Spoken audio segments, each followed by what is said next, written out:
Él siempre me amenazó con matarme si yo contaba lo que hacía conmigo.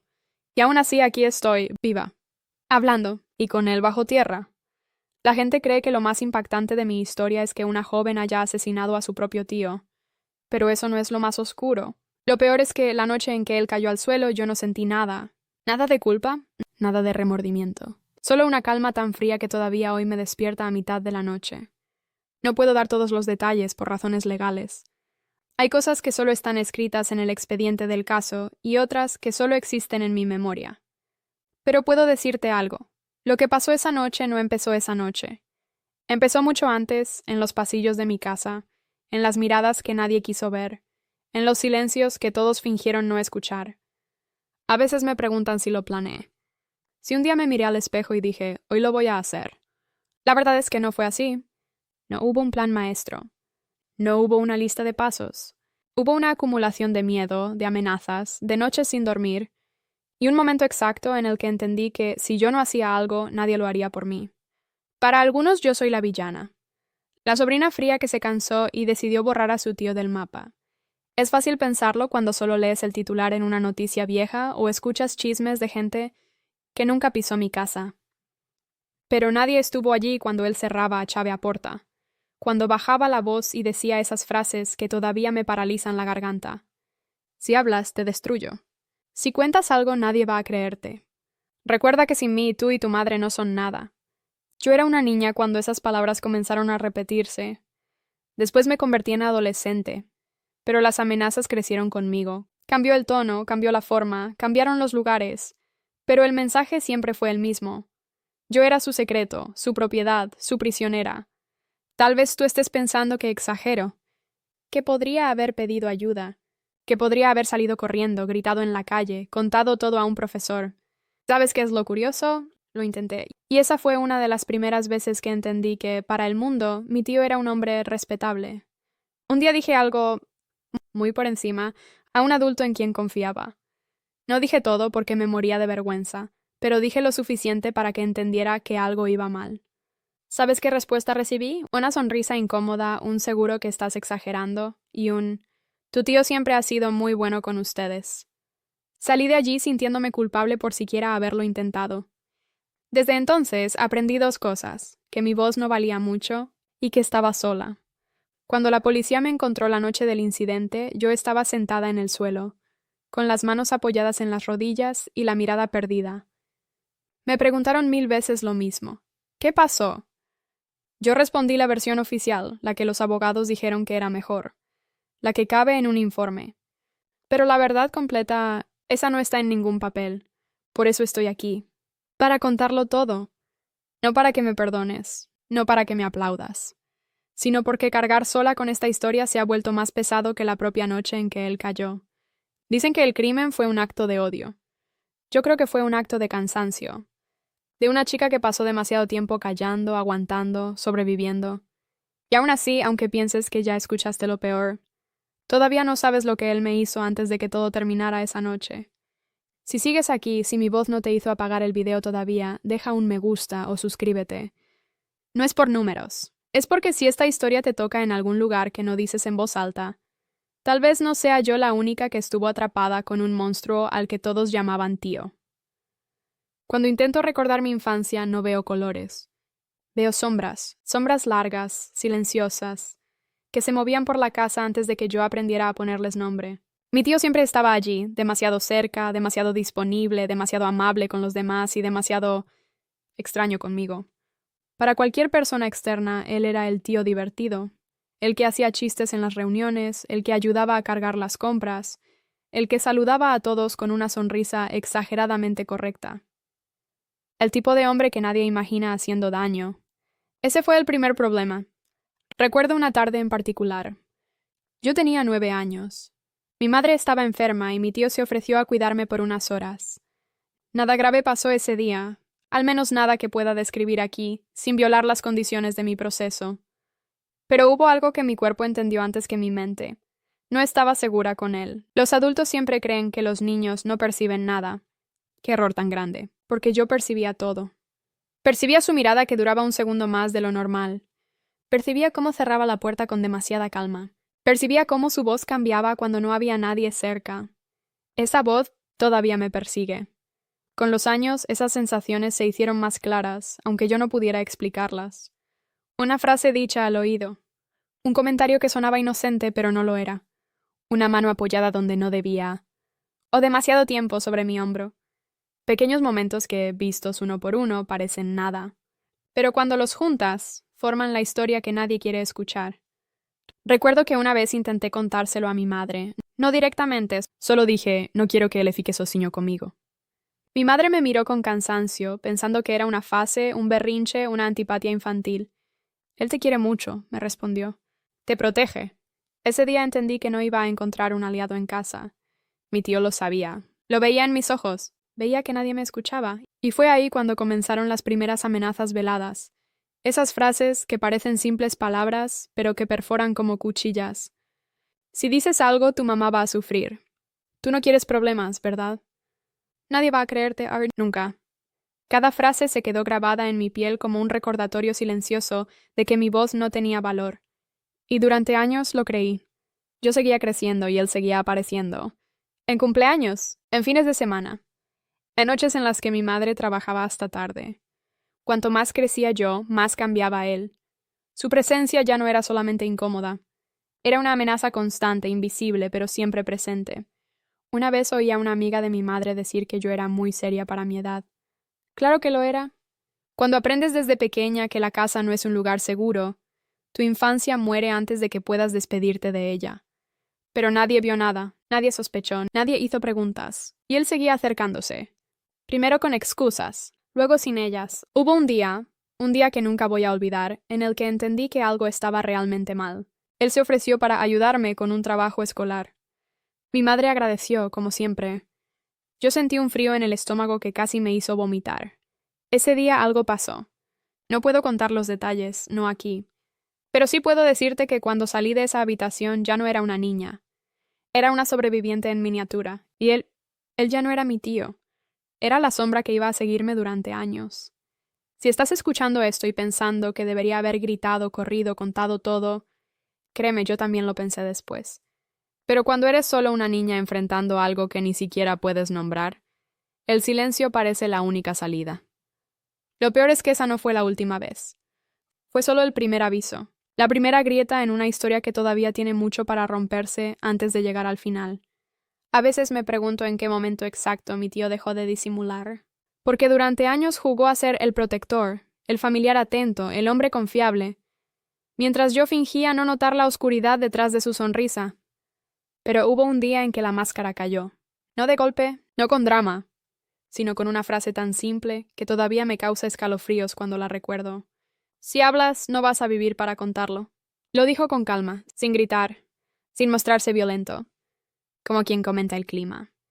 Y esa tranquilidad suya fue peor que cualquier grito. Fue en ese momento que entendí que yo ya no era solo una niña incómoda. Era su rehén emocional. Desde entonces, cada día se volvió una cuerda estirada a punto de romperse. Yo caminaba por la casa con un cuidado absurdo, como si cualquier ruido pudiera despertar una reacción suya. Me volví experta en reconocer el sonido de sus pasos, el ritmo de su respiración, la manera en que cerraba la puerta cuando entraba. Mi cuerpo se adelantaba a mis pensamientos. Sabía cuándo correr, cuándo esconderme, cuándo fingir normalidad. Mi madre comenzó a notar algo. No lo suficiente, pero algo. Una vez me preguntó por qué estaba tan nerviosa cuando él visitaba. Yo solo dije, no me gusta. Ella rió. Pensó que yo estaba en una fase de rebeldía y me pidió que fuera más amable. No entendió que yo ya no tenía fases. Solo tenía miedo. Mi tío también notó mi distancia. Y cuanto más me alejaba, más él intentaba acercarse. No físicamente, cada vez menos necesitaba eso para controlarme, sino psicológicamente. Se volvió experto en decir frases que solo yo entendía como amenazas, mientras los demás las interpretaban como preocupación. Pórtate bien. No decepciones a tu mamá. Sabes que yo cuido de ti, ¿verdad? Recuerda lo que hablamos. Cada palabra era un recordatorio de que él tenía poder sobre mí, un poder que nadie afuera veía, un poder que yo no había pedido ni sabía cómo romper. Y entonces vinieron las primeras noches de terror real. No voy a entrar en detalles, no puedo por razones legales y emocionales, pero sí puedo decir que hubo situaciones que me hicieron entender que yo ya no era dueña de mi propio cuerpo, que había límites que él había cruzado como si fueran suyos, límites que yo no comprendía, pero cuyos efectos me marcarían para siempre. Intenté pedir ayuda otro día, no directamente, porque yo no sabía cómo poner en palabras lo que pasaba. Dije algo a un profesor, algo muy leve, casi un susurro disfrazado de comentario casual. Él me miró con una mezcla de confusión y pena. Dijo que los adolescentes exageran mucho, que seguro era un malentendido familiar, y me pidió que no dramatizara. Ahí entendí que para los adultos yo tenía cero credibilidad. Mi tío tenía toda. A partir de ese día, dejé de intentar hablar. Me guardé todo. Cada miedo. Cada amenaza. Cada mirada que me congelaba la sangre. Mi silencio se volvió un escudo y al mismo tiempo una jaula. Con el tiempo mi tío comenzó a aparecer sin avisar. Llegaba a la casa en horarios extraños, inventaba razones absurdas para estar cerca, decía que venía a ver si todo estaba bien. Mi madre ingenua siempre agradecía su preocupación. Yo por dentro solo quería desaparecer. Su comportamiento también cambió. A veces se mostraba amable, incluso cariñoso, como si quisiera recordarme que él podía ser bueno cuando quería. Otras veces soltaba frases frías que solo yo entendía como advertencias. Vivía oscilando entre la amenaza y la manipulación, como si disfrutara ver cómo cada gesto suyo podía alterarme. Y el peor momento llegó una noche en que él se acercó a mí demasiado, y me dijo al oído una frase que jamás repetiré aquí, pero que me rompió por dentro. Después sonrió. Una sonrisa lenta, torcida, segura de que yo no iba a hacer nada. De que nadie iba a creerme. De que él podía seguir jugando con mis miedos sin consecuencias. Ese día supe que mi vida ya no era una vida. Era una cuenta regresiva. Una espera silenciosa para algo que estaba por explotar. Y aunque tú creas que esto ya es lo peor, te aseguro que aún falta la parte más oscura. Hay un momento en la vida de toda víctima en el que el miedo deja de tener forma. Ya no es un temblor. Ya no es un presentimiento. Es una presencia constante, pegada a la piel, respirando contigo como una sombra viva. Ese fue el tipo de miedo que comenzó a acompañarme todos los días cuando cumplí 13 años. Mi tío empezó a cruzar líneas con más frecuencia. Líneas que no puedo describir por razones legales, pero que ustedes pueden imaginar sin que yo pronuncie una sola palabra explícita. Momentos que ocurrían en silencio, detrás de puertas aparentemente normales, en rincones de la casa que nunca deberían haber tenido historia. Yo seguía intentando convencerme de que estaba exagerando, de que quizá mis recuerdos distorsionaban las cosas, de que tal vez yo era la que estaba interpretando mal. Era exactamente eso lo que él quería, que yo dudara de mí misma, y funcionó, por un tiempo. Pero hubo un día que lo cambió todo, un día que todavía puedo ver con los ojos cerrados, como si hubiera ocurrido hace 5 minutos. Mi madre tuvo que salir temprano para resolver un asunto urgente. Yo estaba sola en casa. O creí que estaba sola. Escuché la puerta abrirse sin aviso. Reconocí el sonido. Era él. Mi cuerpo se tensó sin que yo quisiera. Mi respiración se volvió pequeña, como si tratara de esconderse dentro del pecho. Él se acercó con su sonrisa de siempre. Esa sonrisa que los adultos confundían con cariño y que para mí era sinónimo de peligro. Dijo que venía a ver cómo estaba. Yo asentí sin decir nada. No tenía fuerzas para responder. Sentía que cualquier palabra podría empeorar todo. Fue entonces cuando él dijo: «Ven un momento, necesito hablar contigo en privado». No voy a describir lo que pasó después. No puedo. No debo. No está permitido por ley y tampoco por mi propia salud mental. Solo voy a decir que me llevó al baño, que cerró la puerta, que dijo cosas que jamás deberían decirse a una niña, y que ese día entendí exactamente quién era él, y quién no volvería a ser yo. Salí de ese lugar sintiendo que mi alma se había quedado atrapada allí dentro. Caminé hasta mi habitación con pasos torpes, como si mis piernas no fueran mías. Me miré al espejo y no me reconocí. No veía una joven, veía un fantasma, y lo peor es que él actuó como si nada hubiera pasado, como si todo fuera normal, como si yo fuera la culpable por interpretar mal sus intenciones. Esa fue la primera vez que escuché esa frase salir de su boca. Si tú dices algo así, Van a decir que lo inventaste, porque tú siempre fuiste imaginativa. Ese día no solo perdí mi inocencia, perdí mi voz. Intenté contárselo a mi madre esa noche. La observé mientras lavaba los platos, con las manos temblando por el cansancio. Quise decirlo, quise gritar, quise llorar, pero cuando abrí la boca, no salió sonido alguno, solo aire. Tenía miedo de destruirla. Tenía miedo de destruirnos. Tenía miedo de que ella no me creyera. Y peor aún, tenía miedo de que me creyera. Así que callé. Los días siguientes fueron los peores de mi vida. Cada vez que él aparecía, yo sentía que mi cuerpo se apagaba un poco más. Cada vez que él me miraba, yo sabía que él sabía que yo no iba a hablar. Cada vez que mi madre sonreía frente a él, yo quería desaparecer. Y entonces ocurrió algo que terminó de romperme. Una tarde, mientras yo estudiaba en el cuarto, escuché su voz hablando por teléfono. No sé con quién hablaba. No sé si estaba borracho. No sé si lo dijo en serio. Pero escuché muy claramente una frase que nunca voy a olvidar. Esa chica no me sirve si abre la boca. Un día de estos me encargaré de ella. Ese día comprendí algo que jamás debería ser comprendido a esa edad. Yo estaba en peligro real. No emocional, no psicológico. Peligro físico. Creo que fue ahí, justo ahí, cuando la niña que yo era murió por dentro. Y nació algo distinto, algo silencioso, algo alerta, algo dispuesto a no permitir que él terminara lo que había empezado. Si te parece fuerte lo que estás escuchando, espera, porque lo que viene después no es solo dolor. Es la construcción de una decisión que nunca debería existir en la mente de una adolescente. Después de aquel día en el baño, algo dentro de mí dejó de temblar como antes. No fue valentía, tampoco fue fuerza. Fue un tipo extraño de resistencia silenciosa, una especie de mecanismo de supervivencia que nació sin que yo lo buscara. A veces siento que mi cuerpo entendió el peligro antes de que mi mente pudiera aceptarlo. Mi tío comenzó a cambiar también. Tal vez percibió que yo estaba distinta. Tal vez notó que mis ojos ya no eran los mismos. Sea como sea, él intensificó su control. Llegaba sin avisar, aparecía en momentos aleatorios, buscaba excusas para quedarse cerca. Era como si quisiera recordarme que yo seguía siendo su secreto.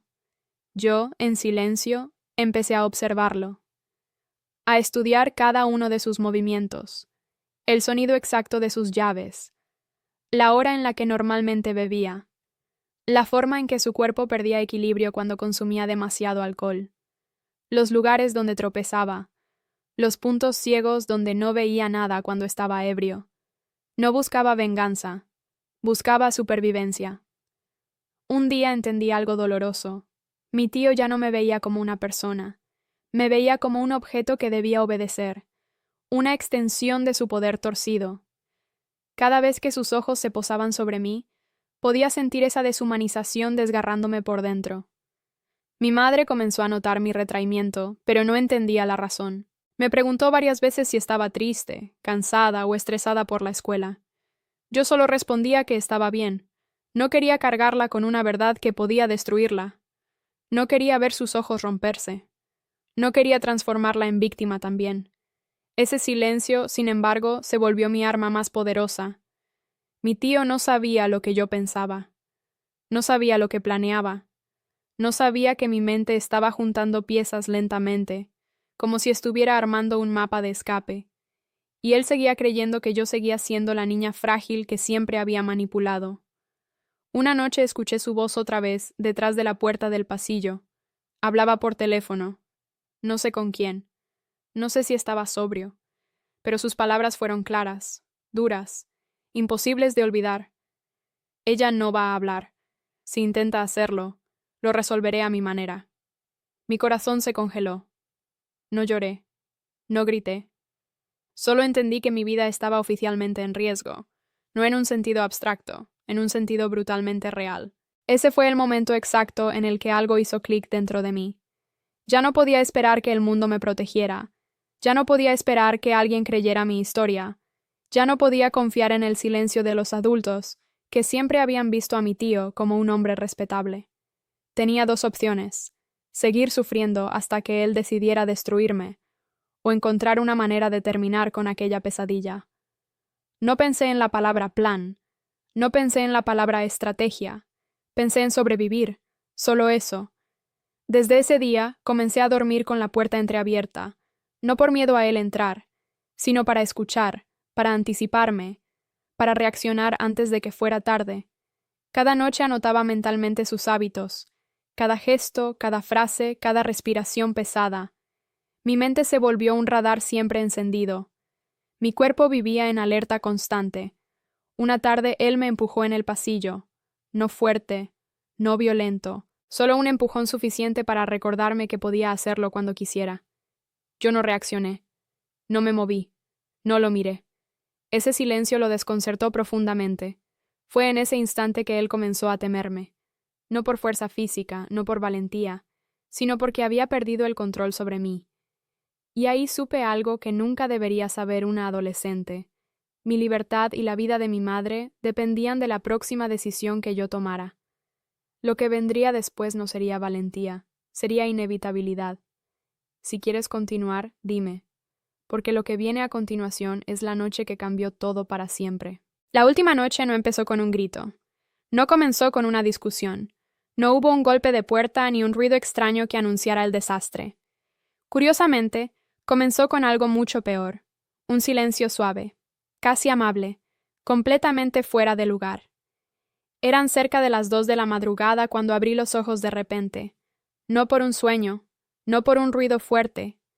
Fue una intuición pura, una sensación fría recorriendo mi espalda como si alguien hubiera tocado mi alma con un dedo helado. Me quedé inmóvil unos segundos, escuchando. La casa estaba demasiado tranquila. Una tranquilidad que no conocía, una calma falsa que parecía flotar en el aire como una trampa invisible. Entonces escuché pasos, lentos, arrastrados, el tipo de pasos que yo ya podía identificar incluso dormida. Era él, y estaba despierto. Mi corazón no se aceleró. Eso fue lo más extraño. Estaba latiendo despacio, firme, como si mi cuerpo hubiera aceptado que esta noche sería diferente. Me senté en la cama y puse los pies sobre el suelo frío. El silencio respiraba conmigo. Después escuché la puerta del pasillo, luego el sonido leve de una botella golpeando la mesa. Entendí de inmediato que él había vuelto a beber. Y cuando él bebía a esa hora, algo oscuro siempre se avecinaba. Me levanté despacio. La madera del piso crujió bajo mis pasos. Afuera, alguien se movía con esa torpeza peligrosa que yo conocía demasiado bien. Me acerqué a la puerta de mi habitación, dejándola apenas entreabierta. La luz tenue del pasillo iluminaba una figura. Mi tío estaba allí, inclinado hacia el dormitorio de mi madre. Su respiración era pesada, desigual, llena de rabia acumulada. Podía sentirla desde lejos. Mi piel se erizó.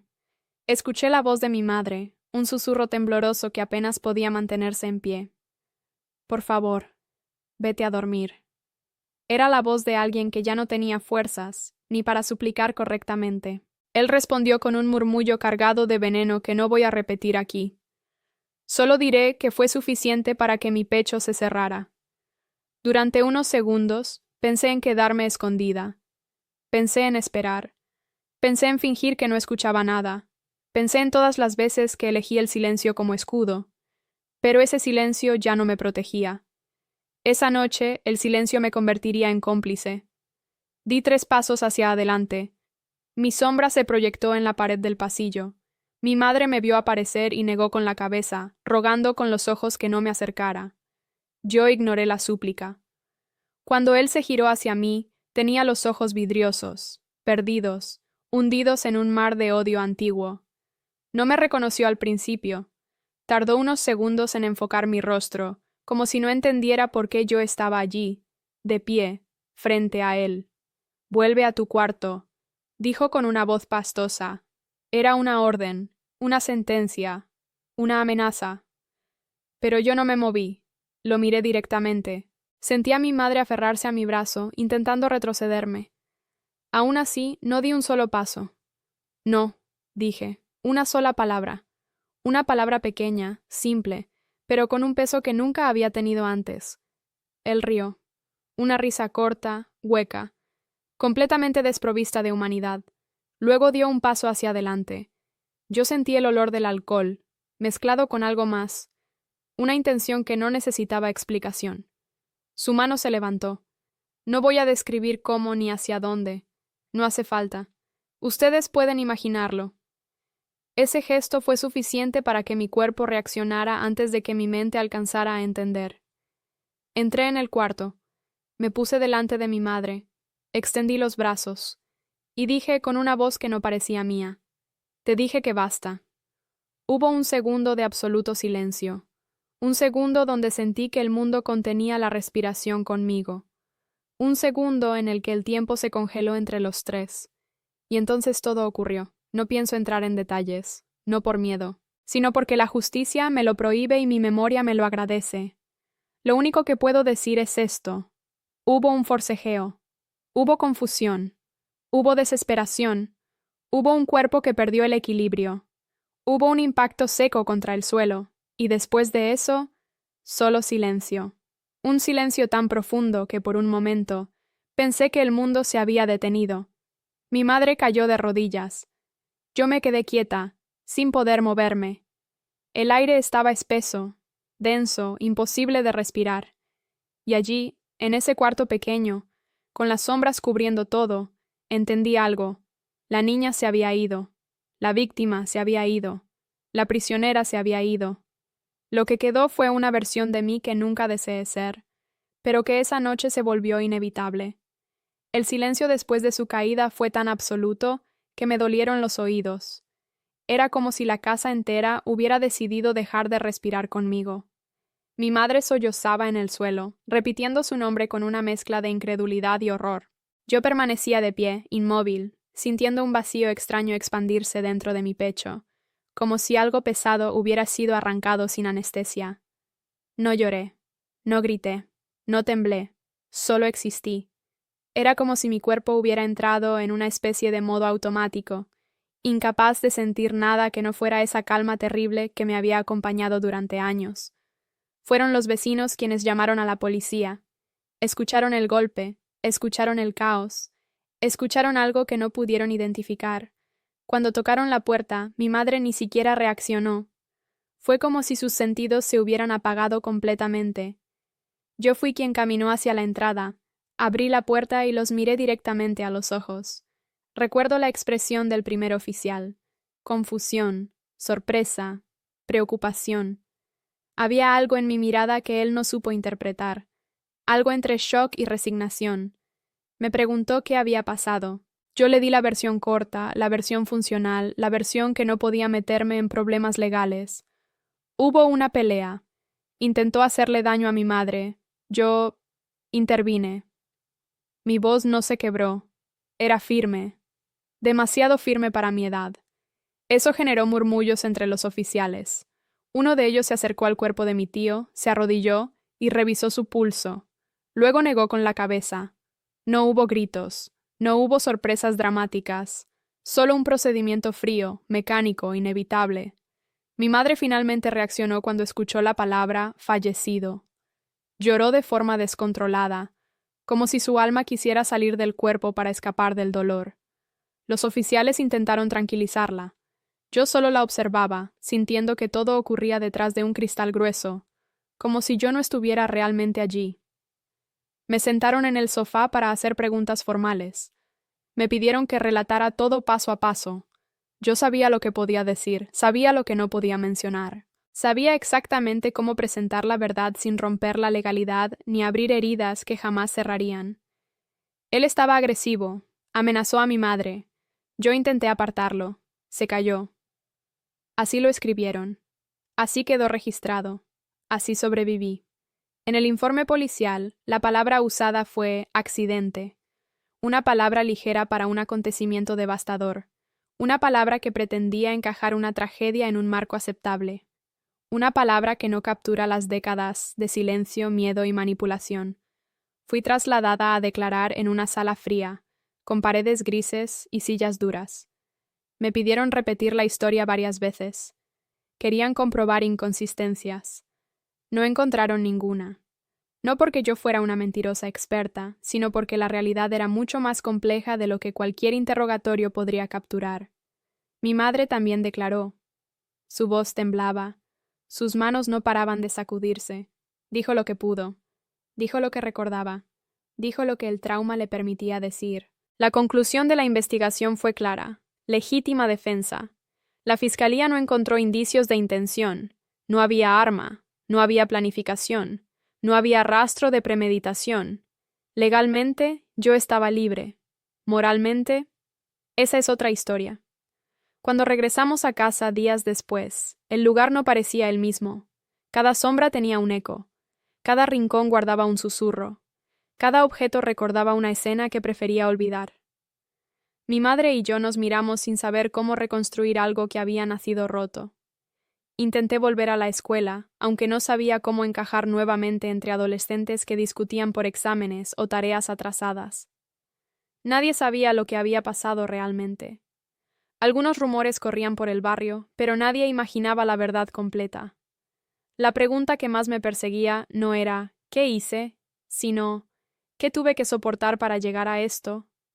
A veces sueño con su caída, no con el impacto, con la sensación inmóvil de mis manos después, con esa calma extraña que todavía no sé si era alivio o resignación. Dicen que los sobrevivientes siempre cargan una marca. La mía no está en mi piel, está en mis silencios. Y aún así, lo peor todavía no había llegado. Dicen que el tiempo cura todo, pero eso no es verdad. El tiempo no cura. Solo acomoda el dolor en estantes distintos, para que parezca menos pesado cuando respiras. Pero sigue ahí, observándote desde la sombra, esperando cualquier silencio para recordarte lo que viviste. Después de la investigación, todos me dijeron que era hora de seguir adelante. Como si la vida tuviera un botón mágico para borrar noches enteras de miedo. Como si la palabra accidente pudiera limpiar el alma. Como si sobrevivir fuera suficiente para sentir alivio. Pero yo no me sentía aliviada. Me sentía vacía. No por lo que hice, sino por todo lo que tuve que soportar antes de hacerlo. Nadie quiso escuchar esa parte, nadie preguntó por los años de amenazas. Nadie preguntó por el silencio forzado. Nadie preguntó por la niña que aprendió a esconder sus lágrimas para no empeorar las cosas. Todos querían un titular sencillo: la joven que mató a su propio tío. Nadie quería la historia completa, porque la historia completa incomoda. La historia completa cuestiona. La historia completa destruye las creencias cómodas sobre lo que es una familia. Vivimos en una sociedad que prefiere héroes o villanos. Pero yo no soy ninguna de las dos cosas. No soy una heroína por defenderme. No soy un monstruo por sobrevivir. Soy simplemente lo que quedó después de demasiados años callando.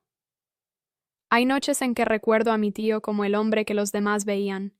El buen familiar. El que sabía hacer reír. El que ayudaba con cosas pequeñas. Y ese recuerdo duele más que cualquier otro. Porque ese hombre también existió. Y fue devorado lentamente por algo que nadie quiso enfrentar. Mi madre y yo intentamos reconstruir una vida nueva lejos de todo. A veces avanzamos, a veces retrocedemos. Hay días en los que casi podemos respirar sin miedo. Y hay otros en los que el pasado golpea la puerta con fuerza, recordándonos que las cicatrices no desaparecen. No sé si algún día encontraré paz completa. No sé si alguna vez podré mirar atrás sin sentir un nudo en la garganta. No sé si el mundo entenderá que ninguna adolescente debería cargar con una decisión así.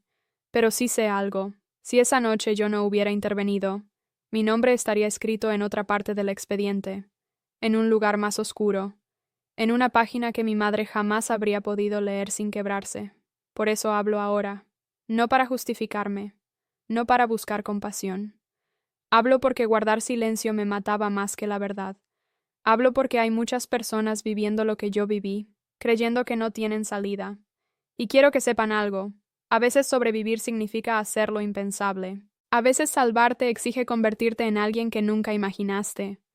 A veces la luz solo llega después de destruir la última sombra que te perseguía. Si llegaste hasta aquí, gracias. Gracias por escuchar lo que otros prefirieron ignorar. Gracias por no apartar los ojos cuando mi voz comenzó a temblar. Déjame un comentario, un me gusta o suscríbete. No por mí, sino para que esta historia encuentre a quienes todavía están atrapados en el silencio. Y ahora dime, si tú hubieras estado en mi lugar, ¿habrías hecho algo diferente? Dicen que el tiempo cura, pero el tiempo no cura. El tiempo solo reorganiza el dolor para que quepa dentro de uno sin desbordarse. Eso fue lo que descubrí después de todo. No existe una versión de mí que salga ilesa de esta historia. Solo existe la versión que sobrevivió.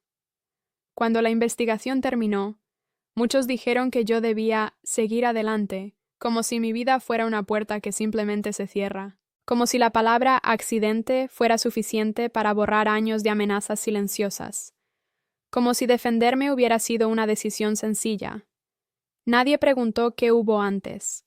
Nadie quiso saber cuántas veces tuve miedo de dormir. Nadie imaginó cuántas veces pensé que no iba a llegar al día siguiente. Todos prefirieron la versión cómoda, la joven que mató a su propio tío. Una frase fácil de repetir, una historia simple para quienes jamás sintieron el frío del verdadero peligro.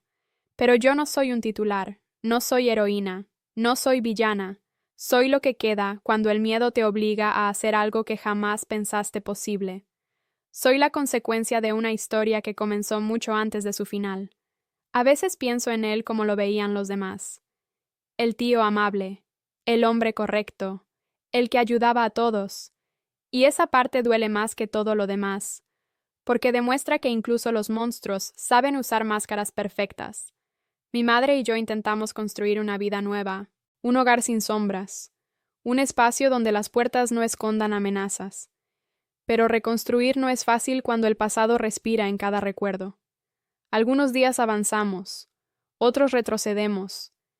Hay mañanas en las que casi sentimos paz, y noches en las que la oscuridad vuelve a tocar a la puerta. Yo no sé si algún día podré perdonarme por no haber hablado antes. Tampoco sé si debo hacerlo. Lo único que sé es que, si no hubiera intervenido esa noche, yo no estaría aquí contándolo. Y mi madre, probablemente tampoco. Por eso hablo ahora, porque callarme estaba matando más que la verdad. Porque sé que allá afuera hay personas viviendo silencios parecidos al mío. Y quiero que sepan que nadie merece vivir con miedo dentro de su propia casa. Si llegaste hasta aquí, gracias por escuchar lo que muchos prefieren ignorar. Déjame un comentario, un me gusta o suscríbete. A veces, sentir que alguien escucha hace que la carga pese un poco menos. Y ahora dime, si tú hubieras estado en mi lugar, ¿habrías hecho algo diferente?